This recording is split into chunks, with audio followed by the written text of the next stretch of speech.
Hello, I'm Dr. Joe of the drjoe.com. So today I had a chat with a pleasant doctor from Bergamo, the hardest hit city in northern Italy, where the coronavirus outbreak is really at its peak, and they are actually having a very rough time.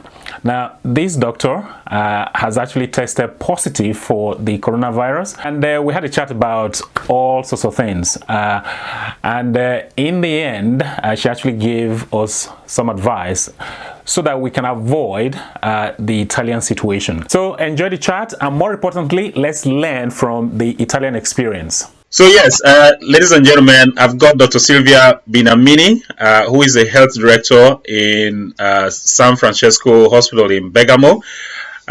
She's agreed to share her experience with me and with all of us, basically. And because Bergamo is right at the epicenter of the coronavirus problem in Italy, and she's right in the battle, if you like. Dr. Sylvia Bignamini, welcome. So let me start by asking you this. I happen to know that you tested positive for the coronavirus, and so let me start by asking, how are you now? Yes, thank you, and hello everybody. I feel much better. This is also why I can and I would like to share my experience if it can be helpful somehow to others which are not yet, or maybe you will not experience what we are living, I hope. Now the cough is occasional. I had pneumonia, interstitial pneumonia, which is typical of coronavirus disease. And I think the worst is gone now. I was able to be treated at home and being in isolation at home and taking some tablets, basically the hydroxychloroquine and an antibiotic for the bacterial superinfection. I did the test again 2 days ago, and it was still positive after 2 weeks from the first test. So I need to wait for another week to do the test again, because only after two negative tests, you can go back to work. Okay. So you need to do one test. If it's negative, repeat after 24 hours. And if it's negative, go back to work. So can you give us a timeline as to how the corona infection actually kicked off in Bergamo and what the situation is like now? I know you are at home, so you're self-isolating at home. You weren't admitted into hospital, so you've been at home, haven't you? Yes. So can you give us an idea of what the situation is like now in Bergamo, generally speaking? Yes. Besides, I have to be at home because of isolation, but I've been working from here in my coordination role with my colleagues and with the institutions. So first of all, I really want to acknowledge the great job that health workers are doing, not only health workers, but even all the supportive staff behind.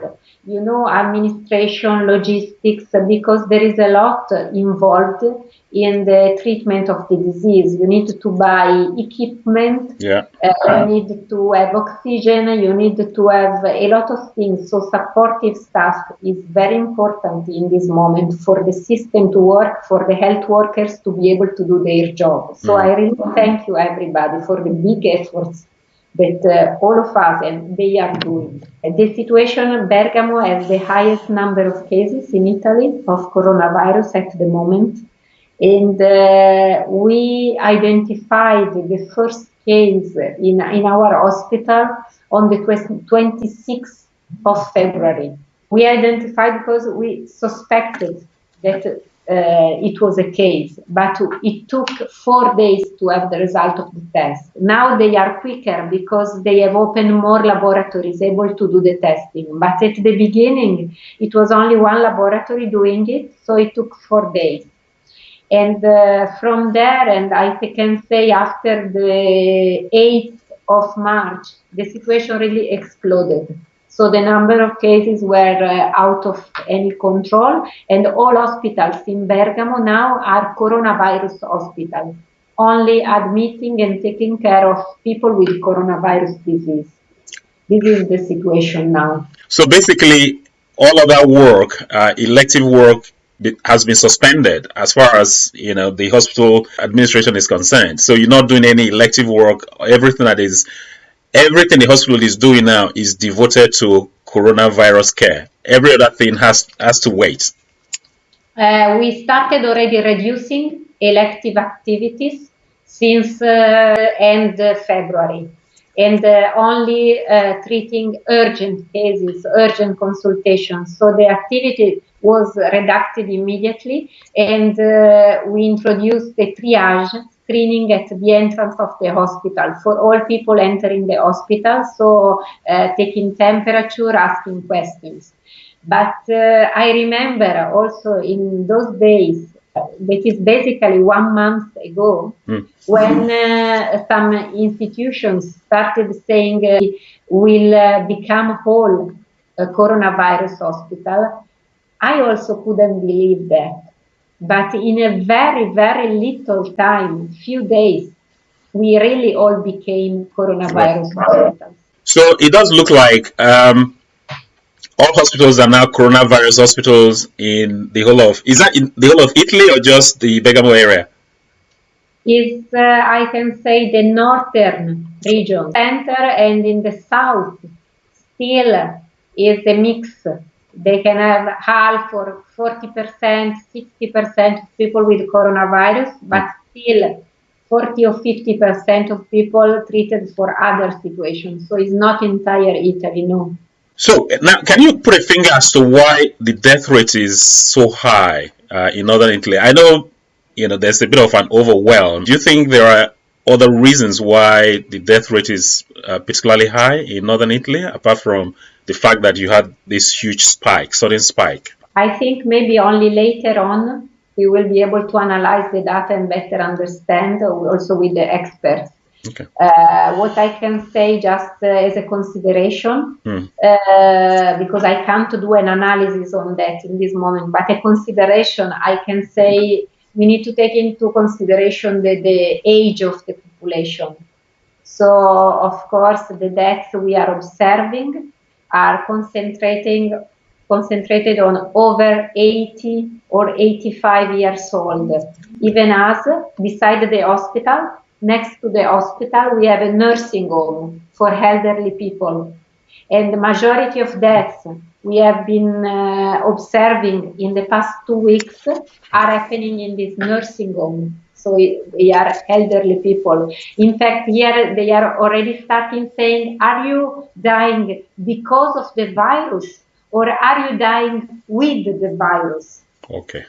Only later on we will be able to better understand and know the situation that is happening now. The data coming from China suggests that out of the people who tested positive for the coronavirus, 80% of them will just have mild symptoms and they'll ride it out. But the other 20% will need some sort of hospital care. Out of that 20%, 5% will need intensive care therapy of some sort, needing ventilators and other facilities. Would you say that is your experience in Bergamo, or do you have a higher percentage of those needing hospital care? I mean, looking at the data from Italy and from my region, Lombardia, where Bergamo is, we have around 10% of people in intensive care units, 10% of the positive ones. Okay. You need to take to think that one important issue to consider is the policy for testing. So the more you test, the more positive people you find. The less you test, the less you find, and then you need to do estimates to understand how many people are likely positive beside asymptomatic or with mild symptoms. So we started with the policy of testing everybody with the respiratory symptoms. Now the policy is to test just the people in need of hospital care, with the respiratory symptoms in need of hospital care. We don't test anymore the contacts, for example, the close contacts. We trace them, we isolate, but we don't test. So all these influence also the data and the way then you are looking at the trends and the data. For intensive care units, we have saturated the availability of the system in our region, in Lombardia. In my hospital, we don't have ICU, we don't have intensive care unit, but we created a sub-intensive care one. Because what we are now implementing is a referral system. So the hospitals with the emergency department and intensive care unit, they start treating the serious cases in need of such a kind of support. Then when they are stabilized, they transfer them to hospital like us. My hospital is a non-profit religious institute with 130 beds. So they transfer to us and we are able to give sub-intensive care. Yeah. And then we transfer, when they are more or less cured, we transfer them home or to other facilities, even hotels, were transformed to receive these people that are stabilized. They don't need hospital care anymore, Yes. but they cannot go home for many reasons. So you have that flow from the emergency room to your hospital, and once they're getting better, you move them out to recovery facilities. Exactly. Do you think not limiting, this is a political question in a way, not limiting the movement of people earlier on when you first noticed the coronavirus has struck, do you think that's the reason why you had such a huge explosion? The fact that you didn't act very fast, not you personally, but maybe the government. Yeah, as I say, it takes time to understand the situation, and I think we all felt China very far away and a very different system compared to us, and it took time to realize, I think, what was happening, and this is why I hope this situation will help the rest of Italy now and the rest of the world, and Yeah. Europe and the world, because you can learn from our experience and you feel our experience closer to your situation. Now, let me turn attention to the situation with health workers. Are they getting enough personal protective equipment, or is there a problem in that department? At the beginning, since the infection, as I said, was really an explosion, so the system was not prepared to cope with it, even in terms of equipment provided. We never remained without equipment. All the health workers always were able to work with the necessary equipment. Now they were able to provide huge quantities, Okay. so the situation is improving. The most problematic thing was the uncertainty of the supply. Yes. So we always said, but maybe you never know when is the next supply. So this brings some concern even between health workers, which is of course absolutely right. But we never remain without the PPE, the personal protective equipment that we need. So, the WHO guidelines suggest that only the healthcare workers that are exposed to aerosol generating procedures are the ones who should be wearing the PPE. Um, is that working well, or do you think that needs to be adjusted? Because I think the WHO at the time they had the impression that the virus usually doesn't stick around in the air, that it falls onto surfaces and the floor very quickly. But there's some evidence to suggest that it does stick around in the air for about 30 minutes. So, what do you have to say about that? But of course, I trust WHO, and I believe that if they gave some guidance, they did it based on evidence, the little evidence available, at least. Yeah. I have to say that you need to take into consideration also emotional status of the people. Yeah. So emotional status of health workers, especially in my area, because many of them also got the infection. You don't know if you got it at home, out of the facility, in the facility, you will never know it. but many health workers are also infected themselves, as I am. And so now the only way to have people feeling safer in doing their job is to provide as much as possible in terms of protection. So it's very difficult to transmit the message to use only surgical masks in this moment, even if you are not doing aerosol generating procedures. It's really very difficult, even from an emotional point of view. And if you want people to adhere to work, you need to provide more than that. I think that's a very good suggestion because some of us still feel very vulnerable when we don't have it on. So yeah, that's a very good advice. Now, knowing that your system, that the hospitals are being overwhelmed with the number of cases, what kind of selection criteria do you use for treating patients that need intensive care? As in, for instance, the ventilators. What do you have any set criteria that you tend to use, or you just make it up as you go along? So we try to organize the hospital and the system by levels of care, levels of assistance. Yeah. So when you have somebody like with oxygen saturation becoming low and like even lower than 90, Yeah. Oxygen saturation, so you start referring them to intensive care facilities. And then they make their own flow chart Okay. at some points to decide what to do and which level of care to use. So there are flow charts with points taking into consideration several parameters to make the decision. What we do in my level, in my hospital, when we have somebody that is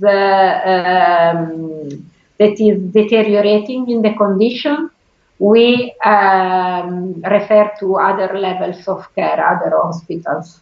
Okay. So you're not familiar with the criteria they're using there. If they have more patients referred to them than the number of ventilators, you're not familiar with the criteria they're using over there.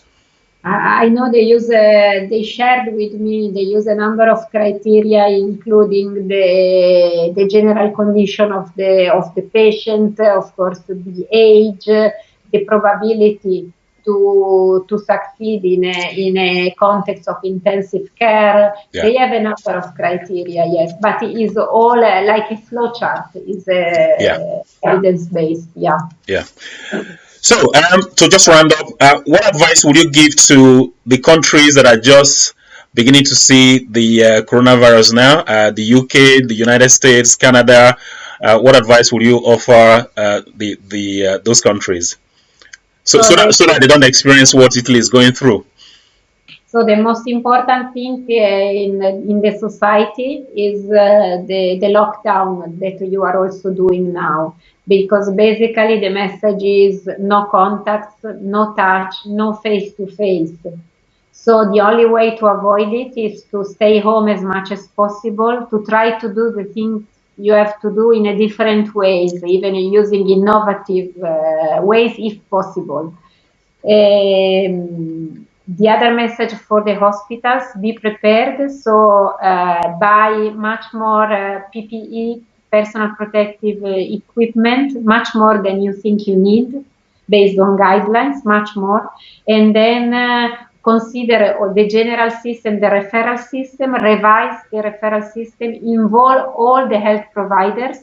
They can be public, private, non-profit, involve all of them in the system and give each one a specific role. And then use all kinds of doctors, despite their specialization, to be able to treat pneumonia and respiratory diseases because of coronavirus. So organize side-by-side trainings and use all the health workers to be able to treat this disease if it happens for you to be in the same situation that we are. Thank you very much. Very good advice. So yeah, I have to say thank you very much because You've given us an insight as to what's actually happening in Bergamo, which is in the epicenter of this coronavirus. Yeah, thanks a lot for giving me your time. And yeah, I'll speak to you some other time. Okay, thanks a lot. Thank you. Thank you very much. Take care. Thank you. So there you go. Hopefully you got some value from this video. If you did, please give the video a thumbs up. Please like the video. And also please share this video with everybody, because I think everybody will benefit from actually watching this video. You got any questions, any comments, leave them down below. Subscribe if you haven't. I think that's about it. Until next time, well, this is Dr. Joe signing out.